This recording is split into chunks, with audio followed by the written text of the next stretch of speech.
Did one AI company just draw a line the government didn't like? Now, Anthropic is now in a serious clash with the US government, specifically the Pentagon, Department of War, over how its AI can be used. Now, it's not just a normal contract disagreement. The Pentagon has officially labeled Anthropic a supply chain risk. Now, Anthropic says the real issue is that it refused to allow Claude to be used for mass domestic surveillance and fully autonomous weapons. But the big question I want to actually cover in this video is Anthropic, is it being principled, or is the government actually just trying to send a message to every single AI lab out there, work on our terms or get frozen out? Now, this topic is bigger than just Anthropic. It's really about who controls frontier AI once government. Now, this topic is actually bigger than Anthropic. It's about who controls frontier AI once governments want to use it for defense, intelligence, and surveillance.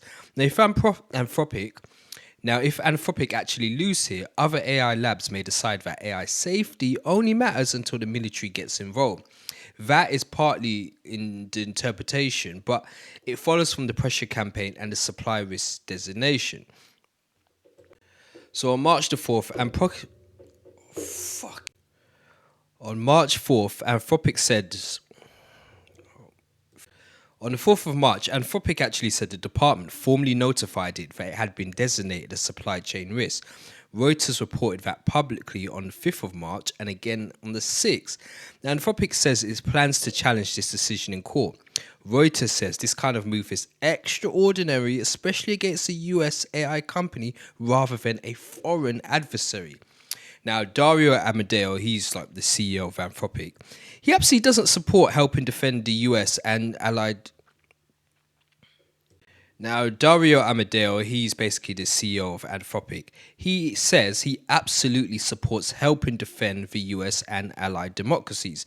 So this isn't about Anthropic basically saying, look, we won't work with the military at all.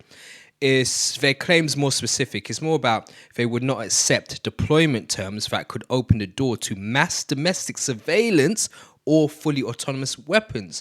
Now, Anthropic, it also says it had already supported American warfighters and it had been deployed in classified government networks since as far back as June 2024. But based on this Reuters report, it basically says the Pentagon actually saw Anthropic as too restrictive and that the confrontation escalated after Anthropic resisted those use cases. Now, there were further reports of pressure and ultimatum-style negotiations before the designation actually happened. So, from the government's point of view, Trump's government, of course, the likely argument is you cannot be a key national security supplier while also putting your own hard limits on what the state is allowed to do with your system. Now, that's an inference, but it fits the reported dispute over lawful use and restrictions. So Anthropic basically, they're under the gun of the US administration. But here's where OpenAI and Sam Altman steps into the story. So OpenAI now, they've published their own statement saying they reached an agreement with the Department of War that includes guardrails. So all of a sudden, OpenAI have just inserted themselves into this formula. So OpenAI, it says this arrangement, it excludes mass domestic surveillance and that it does not allow systems to power fully autonomous weapons. So that creates a really interesting contrast here. So either OpenAI negotiated better than Anthropic, or OpenAI trusts the government's framework more, or Anthropic wanted stronger protections than OpenAI was comfortable with. So in other words, Anthropic might have wanted harder, more explicit bans, whereas OpenAI might have been satisfied with softer wording, policy assurance, or just narrow deployment terms. Now, the worrying part isn't really just the fact that Anthropic actually lost the contract with the government. The worrying part is more so the possibility that once an AI company refuses certain government uses, the state can hit back with labels like supply chain risk. Now, if that becomes normal, then AI companies may learn a simple lesson. Don't publicly resist military or surveillance expansion. Now, that is interpretation, but it follows naturally from the president being set. So this could become one of the first major cases showing whether AI labs really have power once the national security pressure ramps up. And we all seen how Donald Trump always applies pressure to every single person there is. It's either comply or die. And he's doing the same thing with AI companies here. But again, if this sets the a president, basically AI companies may say, well, you know what, Donald Trump's going to be adverse to this. Let me just comply with him before he even asks for us to comply. And then you're basically self-policing. They're self-policing themselves as a company or companies. It's basically companies self-regulating themselves, or in a way, not regulating at all, because that's what Anthropic actually had an issue with. It was just, hey, we don't want to pull away these guardrails because you guys, your state might use it for mass surveillance or God knows what else, autonomous weapons. But the US government seem to want us to have no guardrails in place. So other AI companies may have seen this and just think, you know what, going forward, we're just not going to put guardrails on anything. We're just going to leave everything open and free for the government to exploit. And of course, this is where all of the AI safety talk, it really gets tested for real. I mean, everybody sounds ethical until Donald Trump and his government and the Pentagon, they come calling and just breathing down your neck. And the problem was, I mean, Anthropic, they still seem to be saying, well, look, we're help defend the country. We're just not going to build an all-seeing surveillance machine, and we're not handling kill decisions, and we're not handing over kill decisions to AI. Whereas the US government are basically saying, listen, if you want to play in this arena, you do not get to write your own rules.